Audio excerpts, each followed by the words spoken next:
Okay friends, my dear friends, my dear masters, my dear God's. మరి ఈ రోజున మన డ్రైవింగ్ నేర్చుకునే విద్యార్థులు ఇక్కడ ఉన్నారు. మరి వాళ్ళు చక్కగా నా దగ్గర నేర్చుకున్నారు. మరి ఇంకొక మహానుభావుడు కూడా చాలా సీనియర్ ఆయన, అంటే కారు ఎక్కితే ఢిల్లీ వెళ్ళేదా కూడా దిగడమాట. అలాంటి ఆయనకు కూడా మరి నా దగ్గర కొంచెం మెకానిజం కానీ క్వశ్చన్స్ కానీ కొంచెం డౌట్స్ ఉన్నాయి. ఆ డౌట్స్ కూడా అందరికీ ఉపయోగపడతాయని చెప్పేసి ఈ విధంగా చేయడం జరుగుతుంది మిత్రులారా. ఓకే, మీరు అడగండి సార్, ఏ డౌట్స్ ఉన్నా సార్. ఎన్ని ఇయర్స్ మీరు డ్రైవింగ్ నేర్పిస్తున్నారు? నేను 2007 నుంచి నేను డ్రైవింగ్ నేర్పిస్తున్నానండి. ఇప్పటికి ఒక 4000 మందికి నేర్పుతున్నాను. కార్ మెకానిక్గా అంటే మీకు ఎన్ని ఇయర్స్ కార్ మెకానిక్గా చేస్తున్నారు? నేను 1977లో మోటార్ ఫీల్డ్లో దిగాను. 1977లో నేను మోటార్ ఫీల్డ్ దిగి 14 సంవత్సరాలు నా గురువు హనుమంతరావు గారి దగ్గర నేర్చుకున్నాను.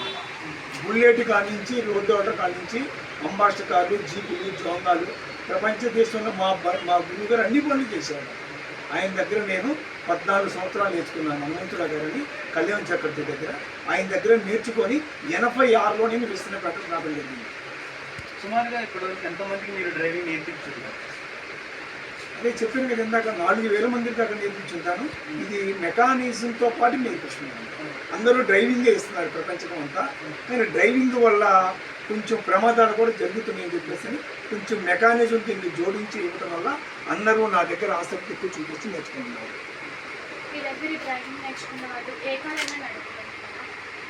నా దగ్గర డ్రైవింగ్ నేర్చుకున్న వాళ్ళు ప్రపంచ దేశంలో ఏ బండి అంతా ఉంటారు.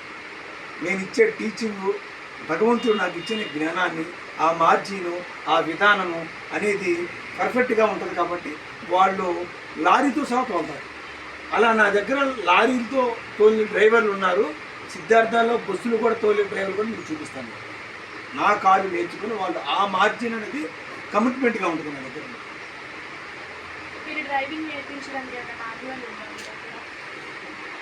మాన్యువల్ అంటే ఏమీ లేదు, కొంచెం నాకు తెలిసిన జ్ఞానాన్ని ఆ మాన్యువల్ అని చెప్పే విధాన్ని కొంచెం మెకానిజం దానికి జోడించి చెప్పడం వల్ల అదే మీరు మాన్యువల్గా ఫీల్ అవ్వాలి. ఇప్పుడు మనం ఒక 30-40-50 స్పీడ్లో వెళ్తున్నాం అనుకోండి, సడన్గా చెప్పండి, టైర్లో గాలి పోయింది, కార్ పక్కకు లాగేస్తుంది, అప్పుడు ఏం చేయాలి? ఆల్రెడీగా మీకు ఇది నేను ఒక వీడియోలో చూపించాను. అయినా మళ్ళీ మీరు ఆ క్వశ్చన్ అడిగారు కాబట్టి ఇక్కడ ప్రపంచాన్ని ప్రజల కోసం చెప్తున్నాను. 60-70 వెళ్తున్నా సరే మీకు ఎప్పుడైనా సరే బండి మీకు 60-70లో లెఫ్ట్కి ఇలా తిప్పంగానే తిరగకుండా వెనకమ్మటే బ్యాక్ వీల్స్ ఊపేస్తాను. ఎమ్మటే ఏంటి బండి ముందు తిప్పితే వెనక ఊపేసింది ఏంటని క్లచ్ నొక్కి బ్రేక్ కొట్టి వెనక నుంచి గాలి తీసుకుపోతాను. అదే మీరు ఫ్రంట్ 60-70 వెళ్తున్నారు, మీకు తెలియకుండా స్టీరింగ్ లెఫ్ట్ వీల్ అవుతూ ఉంటుంది. ఏమి బండి లెఫ్ట్ వీల్ అవుతుంది అని బ్రేక్ కొట్టి చూస్తే లెఫ్ట్ వీల్ గాలిపోతాం. అదే స్టీరింగ్ రైట్ వీల్ అవుతుంది అనుకోండి, మీకు తెలియకుండా రైట్ స్టీరింగ్ వీల్లో ప్రాబ్లం ఉంటుంది. ఈ ఒక్క విషయాన్ని కూడా నాకు తెలియదు కాబట్టి 100 కిలోమీటర్ స్పీడ్తో నేను గాలి తీసుకుని కారు మూవ్ చేశాను. ఆ మూవ్ చేసిన విచ్చిని మీకు ఎలాగా బండి షేక్ చేసేదని మీకు ఇంత వివరంగా నేను చెప్పగలను. అంటే దీన్ని నేను ఒక సాహసం చేసి చెప్పాను అనుకోకుండా. స్టీరింగ్ లెఫ్ట్ లాగితే లెఫ్ట్ సమస్య, రైట్ లాగితే రైట్ సమస్య, వెనక ఊపింది అనుకోండి బ్యాక్ టైర్ల సమస్య మీరు ఎన్నికలు చేసుకోవాలి. అప్పుడు బండి మీరు హైవేలో వెళ్ళినప్పుడు మీకు డివైడర్ తగలకుండా బండి మీకు కంట్రోల్గా ఉంటుంది. డివైడర్ తగులుతుంటే ఏంటి కారణం? ఏసీ వేసుకొని 120 దొక్కుతాడు, క్రాచ్ చేస్తుంటాడు, గాలి తగ్గిన తెలియదు 120లో బ్రేక్ కొడితే స్పీడ్గా డివైడర్ తగ్గుతుంది. ఈ అనుభవం కోసం ప్రజలకు ఇవ్వాలి నాకు తెలిసిన జ్ఞానాన్ని అనేది. నేను దీన్ని గాలి తీసుకుని నడిపి నేను దాన్ని రీఛార్జ్ చేసి, అంటే దీన్ని ఒక సాహసం చేసి చెప్తున్నాను అని మీరు అనుకోవాలి. ఇప్పుడు ఒక బండి ఒక 60-70లో వెళ్తుందండి, సడన్గా బ్రేక్స్ ఫెయిల్ అయినాయి, అప్పుడు ఏం చేయాలి? 60 ఓకే, మంచి క్వశ్చన్ ఇస్తారు మేడం. మీరు 60-70 కిలోమీటర్లు మీకు బ్రేక్ ఫెయిల్ అయినప్పుడు ఎప్పుడైనా సరే సినిమాలో చూస్తారు కదా, బ్రేక్ కొట్టి చూపి అదంతా డూ అని.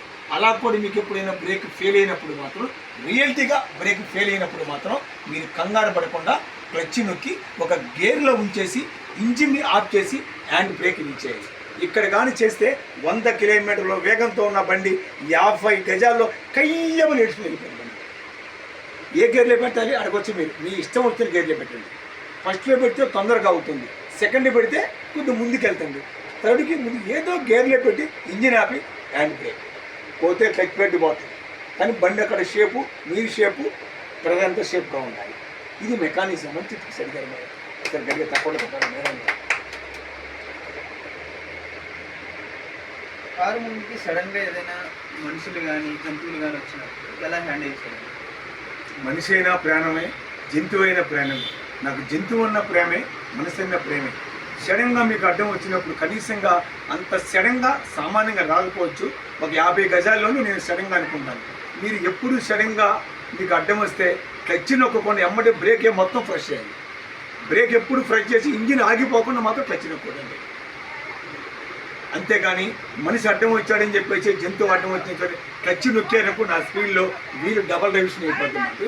బ్రేక్ వేసుకుని ఫుల్ వేసాక అప్పుడు ఇంజిన్ ఆగులు క్లచ్ 30 కిలోమీటర్ లోపలే ఉంటే మీ కారు ఎప్పుడు క్లచ్ నొక్కే బ్రేక్ అయి మిత్రులారా. 30 ఎంత వెళ్తున్నా సరే బ్రేక్ వేసి క్లచ్ నొక్కండి. అప్పుడు మీకు ఇంజిన్ గేర్ బస్సు క్లచ్ పెట్టి మీకు అన్నీ అరిగిపోకుండా ఉంటే గ్యారేజీలో డబ్బులు మీకు ఎక్కువ అవ్వబుతున్నారా మీకు. ఓకే, అది నేను బాగా చెప్పారు. వాటర్ ఉన్నప్పుడు అంటే బండి ముందుకు వెళ్ళొచ్చా? ఒకవేళ సైలెన్సర్ మునిగినా వెళ్ళొచ్చా? అంటే ఎలా అంటే ఎలా హ్యాండిల్ చేయాలి? వర్షం పడుతుంది, గట్టిగా చెప్పండి. వర్షం పడుతుంది అనుకోండి, సడన్ గా ఏదైనా వాగులాగా కొంచెం అడ్డం వచ్చింది, నాలో వెళ్ళిపోవచ్చా అంటే దానికి ఒక మీరు అడిగిన క్వశ్చన్ చాలా గొప్ప క్వశ్చన్. అది కూడా వాటర్ ఉన్నప్పుడు ఏ రేంజ్ వాటర్ ఉన్నప్పుడు వెళ్ళాలి అనేది అడిగితే బాగుంటుంది. అంటే కనీసంగా కార్లకి 1 అడుగు 2 అడుగుల వరకు కూడా నేను వెళ్తానికి కెపాసిటీ నేను చెప్పుకుంటాను. 3 అడుగులు కూడా వెళ్ళొచ్చు. కానీ మంచి సీనియర్ డ్రైవర్ అయితే వాళ్ళు లాగగలుగుతారు. ఎందుకంటే బండి ఫుట్బోర్డ్లు లోపల ఉన్న టైర్లు మునిగేదానికి బండి తేలిపోద్ది. బండి తేలినప్పుడు మీకు వీలు రెవల్యూషన్ ఆగదు, తోసుకెళ్ళిపోద్ది. అటువంటిప్పుడు మీరు ఏం చేయాలంటే ఒక 2 అడుగుల వరకు మీరు కమిట్మెంట్గా మీరు బండి వెళ్ళొచ్చు. 2 అడుగులు కూడా మీరు ఏం చేయాలి, అక్కడ మీరు ఖచ్చితంగా మీరు వాగు ఉంది అనుకున్నప్పుడు మీరు ఏం చేయాలంటే ఆటోమేటిక్గా మీరు అంత దూరంలో వాగు ఉన్నప్పుడు కొంచెం బ్యాక్నే ఉండుకొని క్లచ్ నొక్కి పచ్చికే వేసుకొని సైలెన్స్లు మునిగిపోయినా సరే క్లచ్ వేసి ఎస్టేట్ ఏమీ లేవు, గోతులు ఫుల్ ఎస్టేట్ ఇచ్చేస్తే ఒక్కసారి పీక్ వెళ్ళిపోతుంది. లేదు ఇంకొక అడుగు పెంచి ఉందనుకున్నప్పుడు మీరు ఏం చేయాలంటే 4 వీల్స్కి టైర్లో కొంచెం గాలి తీసేసేయాలి. అంటే 4 వీల్స్లో టైరు ఒక గ్రిప్ అనేది కొద్ది కాకుండా ఇంకొద్ది మునుగుండాలి. ఈ మునుగున్నప్పుడు ఏమవుతుందంటే కిందకి బండి డౌన్ వస్తుంది, టైర్ మీద ఫుల్ లోడ్ పడుతుంది. అప్పుడు మీరు 3 అడుగులు ఉన్నా సరే ఫస్ట్ గేర్లు వేసుకొని సైలెన్సర్ మునిగిపోయిన సరే జమ్ములు ఏకంగా ఒకటే పట్టించాలి. మధ్యలో ఒక లెచ్చు నొక్కి బ్రేక్ పట్టుకోవడానికి చేయకూడదు. ఏదైనా పీక్కొని బడికి వెళ్ళిపోవడం రావాలి. ఎస్ఐడు తగ్గితోనే తిరగకూడదు అక్కడ. Thank you. చెప్పండి ఇంకా ఇంకేముంది? ఇంకేమైనా ఉన్నాయా? థ్యాంక్ యూ మిత్రులారా. మరి ఈ విధానాన్ని మీరందరూ అడిగినందుకు కూడా నేను చాలా ఆనందపడుతున్నాను. ఎందుకంటే నా లోపల ఎంతో భగవంతుడు ఇచ్చాడు ఈ జ్ఞానాన్ని. మరి మనోడు సారు మరి చాలా సీనియర్ డ్రైవర్, ఆయన వీడియో తీస్తున్న మనిషి మరి సుమన్ గారు. మరి ఆయన చాలా సీనియర్, ఆయన కారు వేసుకొని హైదరాబాద్ అయినా దిగడ వెళ్ళిపోతాడు. అలాంటి సీనియర్ కూడా ఈ క్వశ్చన్స్ అన్నీ వచ్చినాయి కాబట్టి ఆయన కూడా నేను తెలుసుకోవాలని అడిగినందుకు ఆయనకి మరి గట్టిగా మనం ఒకసారి తప్పకుండా అభినందన చేద్దాము సుమన్ గారికి. అలాగే మరి నా ఫ్రెండ్ మరి మధు గారు ఎంతో పర్ఫెక్ట్గా డ్రైవింగ్ నేర్చుకున్నారు ఆయన కూడా. అలాగే మన అజరుద్దీన్ గారు కూడా కొత్త నుండి అడిగితో నేర్చుకున్నాడు. మరి నా మిత్రుడు ఆయన కొత్తగా వచ్చాడు డ్రైవింగ్కి. నీ పేరేంటి బంగారం? యాకోబు కూడా ఒక 4 రోజులు డ్రైవ్ చేస్తున్నాడు. మరి వీళ్ళందరూ కూడా నేను 4000 మందికి డ్రైవింగ్ నేర్పాను మిత్రులారా. మీ ఇంటికి వచ్చి 3 రోజుల్లోనే 4 రోజుల్లోనే మీ ఇళ్ళకి వచ్చినా సరే నేను చక్కగా మీ కారుతోనే నేను డ్రైవింగ్ నేర్పించడం. ఏదైనా సెకండ్ హ్యాండ్ కార్లు మంచి కొనిపెట్టాలన్నా, అమ్మి పెట్టాలన్నా, లేదా లైసెన్సులు మీకు ఏమైనా కావాలన్నా, లేదా అమెరికా వెళ్తానికి లైసెన్సులు కావాలన్నా, ఇంటర్నేషనల్ లైసెన్స్ కావాలన్నా, 2కి 4కి ఏ బండి తోలటానికైనా లైసెన్స్ కూడా నేనే ఇప్పిస్తాను మిత్రులారా. Thank you.